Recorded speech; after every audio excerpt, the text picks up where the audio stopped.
샬롬, 류 선생의 구속사 천국열차, 유도수 목사님의 신구약 성경 파노라마를 낭독합니다. 지금은 욥기 파노라마의 마지막 장 42장입니다. 너희를 위하여 번제를 드리라, 내가 기쁘게 받으리라. 42장은 내용이 많아서 두 번에 걸쳐서 하겠습니다. 지금은 첫 번째 시간입니다. 요절은 8절. 그런즉 너희는 숫송아지 7과 수양 7을 취하여 내 종 욥에게 가서 너희를 위하여 번제를 드리라. 내 종 욥이 너희를 위하여 기도할 것인즉 내가 그를 기쁘게 받으리니 너희의 우매한 대로 너희에게 갚지 아니하리라. 이는 너희가 나를 가리켜 말한 것이 내 종 욥의 말같이 정당하지 못함이니라. 욥기 마지막 장에 이르렀습니다. 이 지점에서 욥기의 초점이 어디에 모아지고 있으며 욥기의 모든 문제들이 무엇에 의하여 해결이 되는가를 주목하시기를 바랍니다. 그것은 너희를 위하여 번제를 드리라 하신 희생제물의 죽음으로 모아지고 있습니다. 이 번제를 하나님이 기쁘시게 받음으로 저들의 우매함으로 인하여 노하셨던 진노가 풀리고 욥의 공경을 돌이킴으로 모든 문제가 해결이 되는 것을 보여주고 있습니다. 다시 강조합니다만 욥기는 번제로 시작하여 번제로 마치고 있다는 점을 놓치지 마시기 바랍니다. 본장에는 중심점이 두 개가 있는데 하나는 회개 6절이고 다른 하나는 번제 8절입니다. 그리고 이 둘은 회개하고 번제를 드리라, 즉 회개하고 복음을 믿으라 하는 하나로 모아지는 것입니다. 도표를 보시면 먼저 내가 회개하나이다를 중심으로 1. 욥이 대답하기를 무슨 경영이든지 못 이루실 것이 없는 줄을 아오니 2. 무지한 말로 이치를 가리우는 자가 누구이니까 하면서 3. 내가 귀로 듣기만 하였었더니 이제는 눈으로 주를 배움나이다. 그러므로 내가 스스로 하나하고 회개하나이다 하고 자복합니다.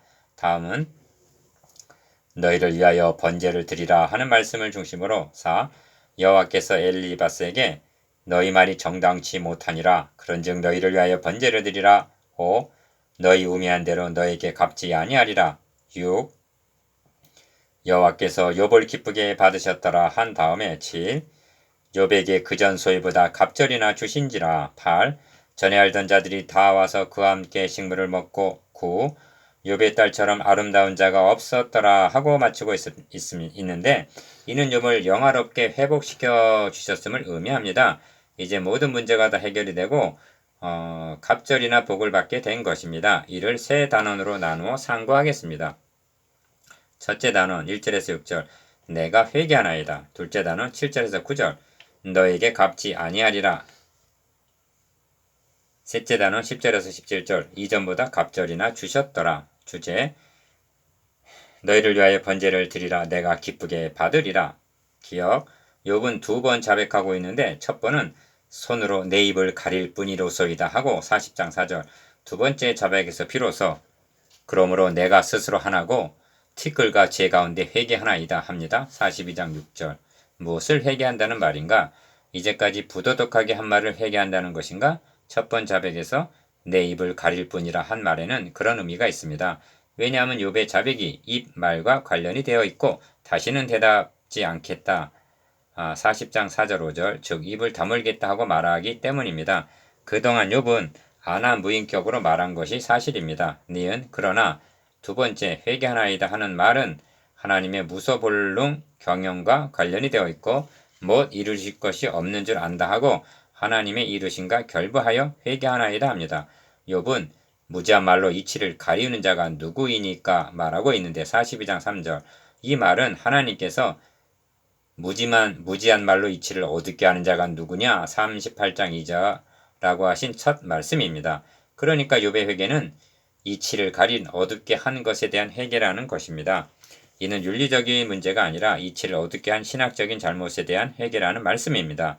디귿 그러므로 욥의 회개는 필연적으로 너희를 위하여 번제를 드리라 한 8절 번제와 결부가 됩니다.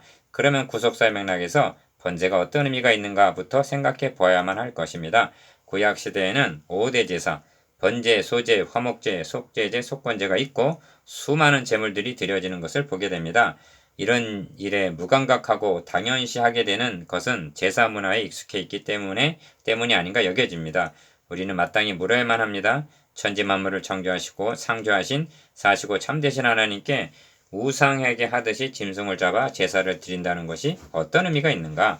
제사 제도의 구속사적 의미 리을 성경에 등장하는 제사에 대한 기사를 보면 아벨은 자기도 양의 첫 새끼와 그 기름으로 드렸더니 여호와께서 아벨과 그의 제물은 연락하셨다 한 기사가 성경에 등장하는 첫 제사입니다.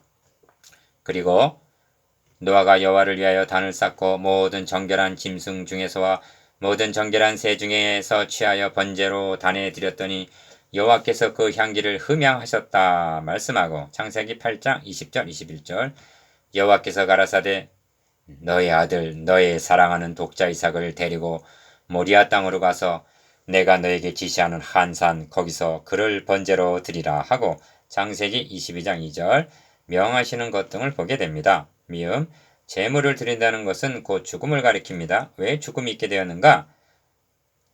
너가 먹는 날에는 정령 죽으리라 한 창세기 22장 17절 죄값 때문입니다. 성경은 오직 너희 제약이 너희와 너희 하나님 사이를 끊어 놓았다 하고 말씀합니다. 이사야서 59장 2절 이는 의와 불법이 어찌 함께하며 빛과 어둠이 어찌 사귀며 한 대로 고린도후서 6장 14절 함께하지 못하게 되었고 사귐이 끊어지게 되었음을 의미합니다. 짐승이 대신 죽임을 당하는 제사란 이를 회복시켜주는 방도로 마련된 것입니다.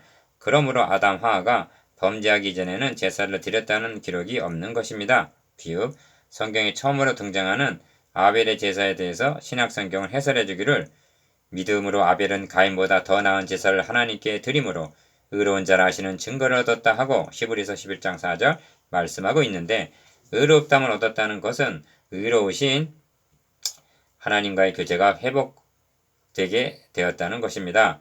이것이 어떻게 가능하여지는가? 생축이 죄값인 죽임을 대신 담당했기 때문입니다. 시옷 그런데 욥기 1장에서는 욥이 아침에 일찍 일어나서 그들의 명수대로 번제를 드렸다 하는 말씀을 대하게 됩니다. 1장 5절 이는 결코 무심한 일도 작은 일도 아닙니다. 왜 번제를 드렸는가?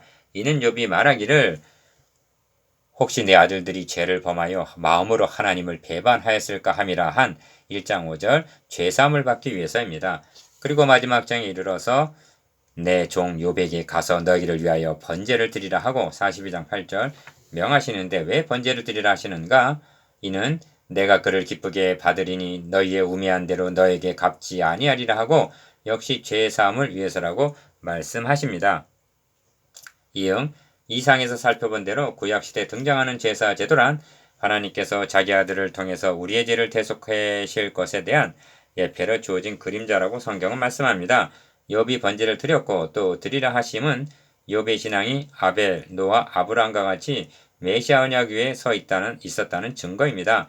만일 메시아 언약에 근거하지 않은 제사를 드린다면 이는 우상을 찬송함과 다름이 없다 하고 단언합니다. 이사야서 66장 3절 이제 번제의 구속사적 의미는 분명해졌습니다. 그러므로 복음서는 1장에서 보라 세상 죄를 지고 가는 하나님의 어린 양이로다 하고 요한복음 1장 29절 증거하고 히브리서는 해설해 주기를 염소와 송아지 피로 아니하고 오직 자기 피로 영원한 속죄를 이루사 단번에 성수에 들어가셨느니라 하고 증거합니다. 히브리서 9장 12절 지옷 욥기는 여호와께서 욥의 공경을 돌이키시고 욥에게 그전 소인업보다 갑절이나 주신지라 하고 42장 10절 마치고 있는데 이는 회복을 의미합니다. 잊지를 마십시다. 욥의 건강이 회복되고 자녀들이 회복이 되고 산업이 갑절이나 회복이 되었다는 것은 귀한 일입니다. 그러나 이 모든 것을 뛰어넘는 회복은 하나님과의 교제가 회복이 되었다는 것입니다. 이는 무엇에 비할 수도 바꿀 수도 없는 은혜입니다. 그리고 이를 가능케 한 것은 너희를 위하여 번제를 드리라 하신 번제 즉 양이 대신 죽임을 당함으로 말미암아 가능하여졌다는 사실입니다.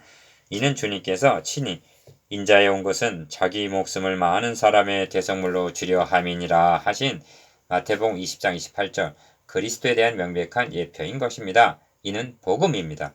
첫째 단원 1절에서 6절 내가 회개하나이다. 첫째 단원의 중심점은 도표에서 나타난 대로 내가 스스로 하나고 티끌과 제 가운데서 회개하나이다 한 회개에 있습니다. 1. 욥이 여호와께 대답하여 가로되 1절 기억 주께서는 무소불능하시오며 합니다. 2절 상반절 이는 주께는 불가능이란 없는 계획하신 바를 이루실 수 있는 능력이 있으신 분이라는 뜻입니다. 니은 그래서 무슨 경영이든지 못 이루실 것이 없는 줄 아오니 2절 하반절 라고 하는 것입니다. 욥은 참으로 중요한 고백을 하고 있습니다. 첫째는 경영이라는 말인데 이는 하나님의 계획을 가리킵니다. 하나님은 분명한 계획을 가지시고 이를 이루어 나가시는 중입니다. 그 계획이 원복음에서는 창세기 3장 15절 여자의 후손으로 계시가 되었고 아브라함에게는 너의 씨로 말미암아 천하 만민이 복을 얻으리니 하고 창세기 22장 18절 여자의 후손이 아브라함 자손으로 오시게 되어서 천하 만민을 구원하실 것을 언약하셨습니다. 그리고 욥기에서는 구속자로 계시가 되어 있는 것입니다. 디귿 둘째는 이루심입니다. 하나님이 계획하시고 언약하신 바를 이루실 것을 믿는 것이 믿음입니다. 성경은 아브라함이 바랄 수 없는 중에 바라고 믿었으니 약속하신 대로 그것을 또한 능히 이루실 줄을 확신하였으니 그러므로 이것을 저에게 의로 여기셨느니라. 로마서 4장 18절에서 22절라고 합니다. 옥중 바울도 너희 속에 착한 일을 시작하신 이가 그리스도 예수의 날까지 이루실 줄을 우리가 확신하노라 합니다. 빌립보서 1장 6절 리을 그리고 셋째는 주께서는 무소불능하시다는 말입니다. 인간은 계획을 하고 약속을 하고서도 이루지 못하고 지키지 못하는 경우가 많습니다. 왜냐하면 연약하기 때문입니다. 그러나 하나님은 무소불능, 즉 전지전능하시다는 것입니다. 그렇다면 무슨 경영이든지 못 이루실 것이 없는 줄 아오니, 즉 반드시 이루어 주실 것을 확신한다는 말입니다. 그래서 무지한 말로 이치를 가리우는 자가 누구이니까 하는 것입니다. 3절 상반절 이는 폭풍 가운데 나타나신 하나님의 첫 말씀이었는데 38장 2절 욥이 이 말씀을 붙잡고 자백하는 것입니다. 기억 무지한 말로 이치를 가리는 자가 누군가 욥입니다. 친구들입니다. 그런데 어찌하여 누구이니까 하는가? 이는 이 말씀을 상고하고 있는 나 자신이다 하는 각성을 촉구하기 위해서입니다. 그렇습니다. 오늘의 설교자들인 우리가 무지한 말로 이치를 얼마나 어둡게 하고 있습니까? 하나님의 경영을 깨닫게 된 어떤 동역자가 울면서 지금까지 너무 많은 거짓말을 했다. 나는 사기꾼 노릇을 했다고 말하던 것이 기억이 납니다. 어찌 그 설교자뿐이겠는가? 성경은 너희 선지자들은 황무지에 있는 여우 같다. 다음에 회치를 하는 자, 내 백성의 영혼을 사냥하는 자라고 책망하십니다. 에스겔서 13장 4절, 10절, 18절 그래서 예루살렘이 바벨론에 의해서 심판을 당했습니다. 그래서 로마에서 멸망을 당했습니다. 그렇다면 이런 악순환이 종말에는 되풀이되지 않을 것이라고 장담할 수 있단 말인가? 이것이 무지한 말로 이치를 가리는 것이요 말씀을 맡은 자들의 책임입니다. 니은 주님께서 제자들이 또 주의 임하신가 세상 끝에는 무슨 징조가 있사오리까 하고 물었을 때 첫 말씀이 사람의 미혹을 받지 않도록 주의하라. 많은 사람이 내 이름으로 와서 이르되 나는 그리스도라 하여 많은 사람을 미혹하리라는 경계였습니다. 마태복음 24장 3절에서 5절 거짓 선지자를 양성하는 학교가 따로 있는 것이 아닙니다. 그렇다면 나 자신도 순간적으로 사단아 너의 뒤로 물러가라 내 뒤로 물러가라 하는 책망을 받은 베드로처럼 무지한 말로 이치를 가리는 거짓 설교자가 될 수 있다는 경각심을 가져야만 하는 것입니다. 디귿 하나님께 순전하고 정직하여 하나님을 경외하며 악에서 떠난 자로 인정을 받았던 욥의 고백을 들어보십시오. 내가 스스로 깨달을 수 없는 일을 말하였고 스스로 알 수 없고 헤아리기 어려운 일을 말하였나이다 하고 고백합니다. 3절 하반절 그의 잘못이 무엇과 결부되어 있는가를 주목해 보십시오. 말입니다. 말의 실수입니다. 계시록 16장 13절에는 또 내가 봄에 개구리 같은 새 더러운 영이 용의 입과 짐승의 입과 거짓 선지자 입에서 나오니 합니다. 영적 싸움은 말의 싸움입니다. 말의 실수가 어찌하여 더욱 중한 심판을 받게 되는가? 악령과 성령 간의 싸움에 병기가 되기 때문입니다. 리을 내가 말하겠사오니 주여 들으시고 내가 주께 묻겠사오니 주여 내게 알게 하옵소서 합니다. 4절 이는 하나님과 쟁변하겠다는 이제까지의 태도가 아니라 심령이 가난하고 애통하고 온유하여져서 의에 지르고 목마른 자의 호소인 것입니다. 마태복음 5장 3절에서 6절 3. 이 점이 내가 주께 대하여 귀로 듣기만 하였었더니 이제 눈으로 주를 배움나이다 한 말에 나타납니다. 5절 기억 욥이 육신의 눈으로 하나님을 본 것은 아닙니다. 너희 마음 눈을 밝히사 한 에베소 1장 18절 마음의 눈으로 즉 하나님의 이치를 밝히 깨달아 알게 되었다는 뜻입니다. 니은 그러므로 내가 스스로 하나고 티끌과 제 가운데서 회개하나이다 합니다. 6절. 가. 욥은 엘리후의 설교에 침묵했고 32장에서 37장. 나 하나님의 1차적인 말씀을 듣고는 나는 미쳐나오니 무엇이라 주께 대답하리이까 손으로 입을 가릴 뿐이랬소이다 하고 말했습니다. 40장 4절. 그러나 내가 스스로 하나고 티끌과 제 가운데서 회개하나이다 하고 회개를 말한 것은 이때가 처음입니다. 만일 욥이 두 번째 말씀에서도 내가 회개하나이다 하고 자복하지 않았다면 번제를 드리라고 명하시지도 않았을 것이요 욥기는 끝나지 않았을 것입니다. 그러므로 말씀에서 회개에서 번제라는 서정을 유념하시길 바랍니다. 이런 뜻입니다. 예수께서 갈릴리에 오셔서 하나님의 복음을 전파하여 가라사대 때가 찼고 하나님의 나라가 가까웠으니 회개하고 복음을 믿으라. 마가복음 1장 14절에서 15절.